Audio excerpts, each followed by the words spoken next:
শর্মিষ্ঠা বলছি। চলুন আজ আপনাদের নিয়ে যাই একটা 50তম বার্থডে পার্টিতে। এইটি একটি সারপ্রাইজ বার্থডে পার্টি। যার বার্থডে সে কিন্তু জানে না এরকমভাবে তার বার্থডে আজ সেলিব্রেশন করা হবে। আজ 13 তারিখ এই বার্থডে পার্টিটি অনুষ্ঠিত হচ্ছে। যার বার্থডে সে হলো আমার বন্ধুর ভাই, তার অনারেই আজকের এই সেলিব্রেশন। বন্ধু হচ্ছে রোজি। আপনারা মোটামুটি যারা আমার ব্লগ দেখেন তাকে চেনুন। সে আমাদের বলে দিয়েছিল একটু তাড়াতাড়ি আসতে। আমি গিয়ে দেখি কয়েকজন চলে এসছে। এবার আমার শুরু হয়ে গেল ভিডিওতে সব কিছু ক্যাপচার করা। আপনারাও একটু দেখুন কীরকম সাজানো হয়েছে চারদিকে। ডেকোরেশনটা খুব সুন্দর করে ছিমছামভাবে করা হয়েছে, বেশি আড়ম্বর নয়।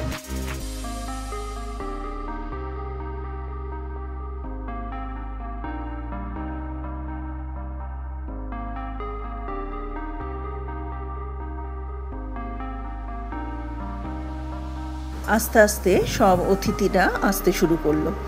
রোজির ইনস্ট্রাকশানই ছিল 7:30টার মধ্যে ঢুকতে হবে, কারণ বার্থডে বয় 8টার সময় আসবে। বার্থডে বয় আসতে একটু দেরি আছে, তাই সবাই একটু খাবার দাবারে কনসেন্ট্রেট করলো। খাবার সামনে পেলে একটু তো না খেলেই নয়, বেশ খিদেই পেয়েছে, সেজন্য সবাই একটু খাবারের ওপর ঝাঁপিয়ে পড়লো।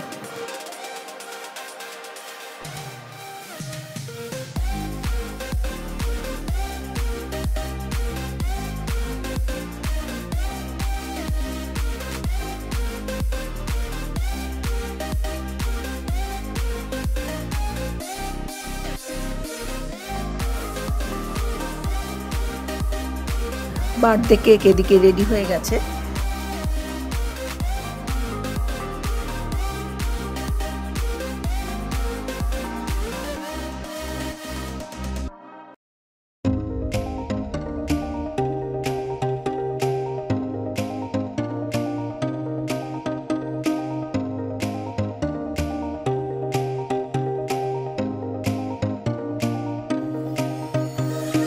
এই যে রোজির হাতে ফুলটা দেখছেন, এরকম বাকেটে করে গোলাপ ফুলের পাপড়ি রাখা হয়েছে এবং সবার হাতে রোজি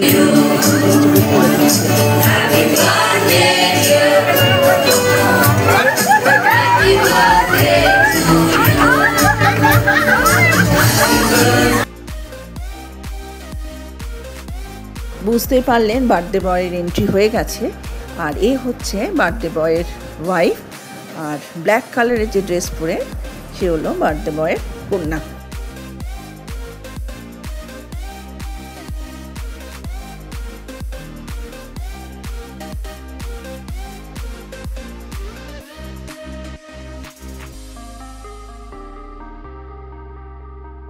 এবার কেক কাটিং পর্ব শুরু হলো।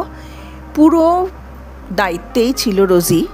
সব কিছু থিম বলুন, সাজানো বলুন, রোজিরই মাথা থেকে প্রসূত।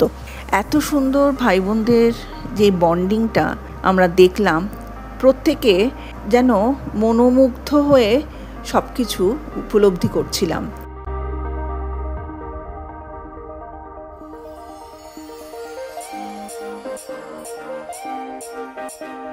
বাবু এতটাই অবাক হয়েছে, ওর বোধহয় বাকরোধই হয়ে গেছে। ও কিছু না পেরে সবাইকে করজোরে প্রণাম করছে। দেখুন কাণ্ড।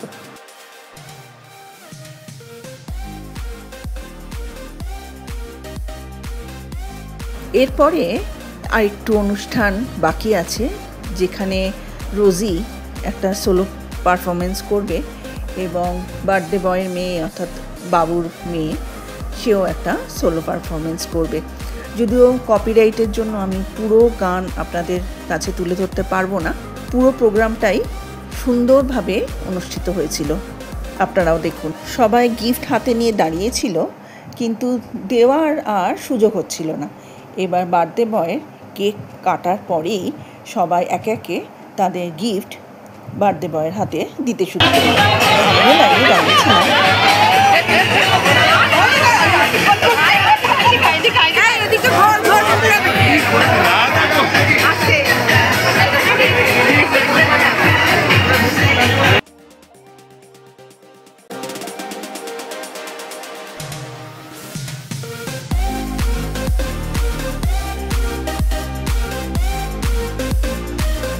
আমাদের রেখাজিকে একটু তুলে নে। আমাদের রেখাজি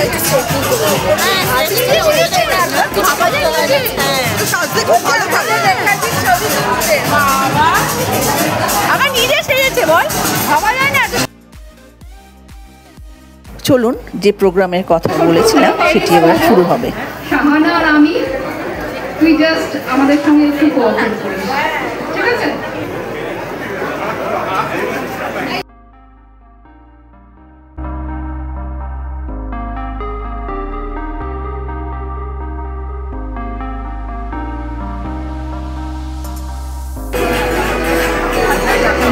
पकड़ के तूने चलना सिखाया था ना दहलीज।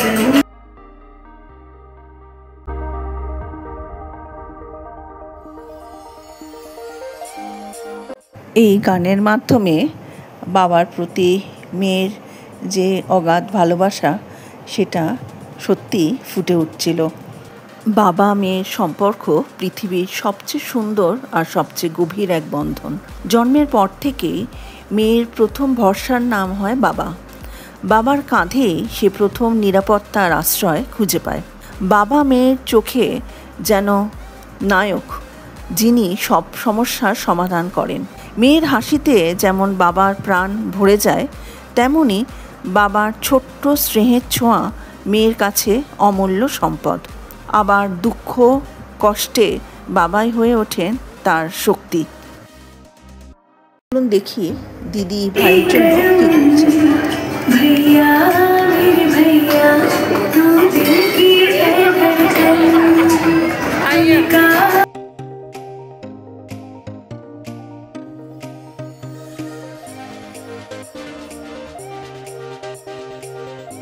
দিদি ভাইয়ের জন্য জন্মদিনের পার্টি আয়োজন করার জন্য অনেক দিন ধরে প্রস্তুতি নিচ্ছিল। সকাল থেকেই সে বেশ টেনশনেই ছিল। এই যে বেলুন দিয়ে সাজানো, আলো ফুলে জমজমাট একটা উৎসবের আমেজ আমরা পেলাম, সবই আজ রোজির জন্য। ভাইয়ের চোখে আনন্দের ঝিলিক ফুটে উঠল। দিদির স্নেহ আর যত্নে ভাইয়ের জন্মদিনের দিনটি হয়ে উঠল আরও বিশেষ। দিদি ভাইয়ের সম্পর্ক একেবারেই অন্যরকম। জন্মের পর থেকেই দুজনের মধ্যে তৈরি হয় অদৃশ্য বন্ধন। দিদি যেমন ভাইকে স্নেহে আগলে রাখে, তেমনি ভাইও দিদিকে নিজের নিরাপদ আশ্রয় বলে মনে করে। দিদির বকুনি, আদর, যত্ন আর ভাইয়ের ছোটোখাটো দুষ্টুমি মিলে এই সম্পর্ক হয়ে ওঠে মধুর। দিদি অনেক সময় মায়ের মতো পথ দেখায়, আবার বন্ধুর মতো গোপন কথাও শোনে।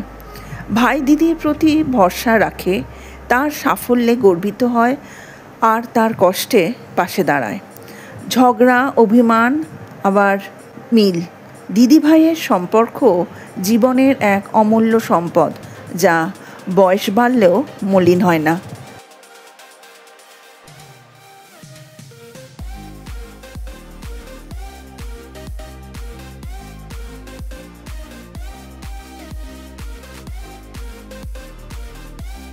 এমন একটা সুন্দর আনন্দ মুহূর্তেও দিদি ভাই নিজেদের চোখের জল ধরে রাখতে পারল না। সত্যি এমন এক একটা দিন আসে যে আনন্দের সঙ্গেও যেন দুঃখ মিশে যায়।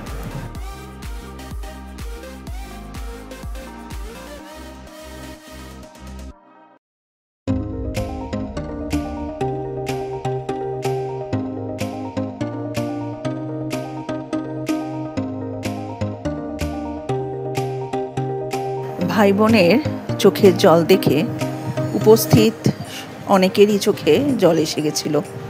ওদের সম্পর্ক যেন এরকমই নিবিড় থাকে বছরের পর বছর, আমরণ। এটাই কাম্য।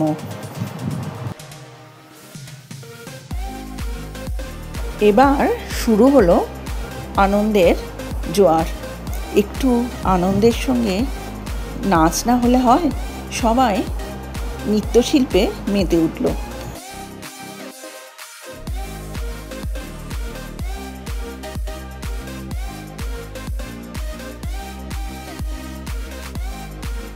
এ হচ্ছে পেশায় লয়ার। কিন্তু খুব ভালো ডান্সার। কি সুন্দর দাদার জন্মদিনের পার্টিতে একদম ভরপুর ডান্স করে গেল, আর আমরাও সেটা দাঁড়িয়ে দাঁড়িয়ে উপভোগ করছিলাম। সত্যি এত সুন্দর নাচে মেয়েটি।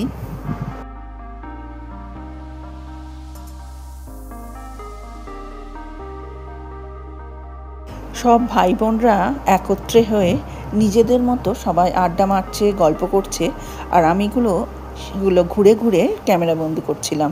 সবাই আমার পরিচিত।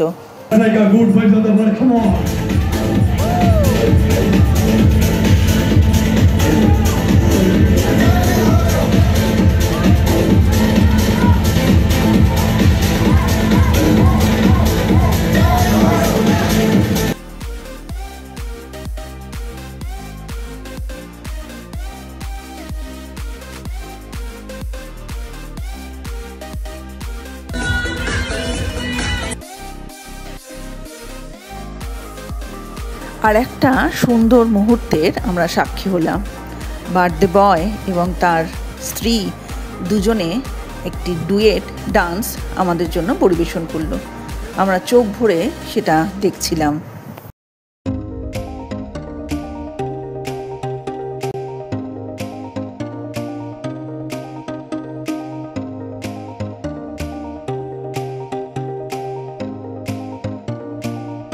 হঠাৎ পেছন থেকে কে আমাকে যেন ঠেলা মারলো, মেরে বলল, তুই শুধু কি ফ্রেমবন্দি করে যাবি, নিজে একটু এনজয় কর, বলে আমাকে ডান্স ফ্লোরে পাঠিয়ে দিল। আমার নৃত্যশিল্প যে আমার ভালো লাগে না তা নয়, ভালো গান চললে আমার নাচতে ইচ্ছে করে। সুন্দর মুহূর্তগুলো যেন এবার আস্তে আস্তে শেষ হয়ে যাচ্ছে। ঘড়ির কাঁটা এগিয়ে চলছে, 10টা বাজে। এবার ডিনারে যেতে হবে, বাড়ি ফেরার পালা। তাড়াতাড়ি ডিনার সেরে নিয়ে আমরা একে একে বাড়ির উদ্দেশ্যে রওনা হলাম। রয়ে গেল সুন্দর একটি সন্ধ্যার ছোট্ট ছোট্ট মুহূর্তগুলো। এই মুহূর্তগুলো যেন বারে বারে সবার জীবনে ফিরে আসে। আজ তাহলে আসি, সঙ্গে থাকবেন, পাশে থাকবেন। ভালো লাগলে লাইক, কমেন্ট আর সাবস্ক্রাইব করে দেবেন। নমস্কার।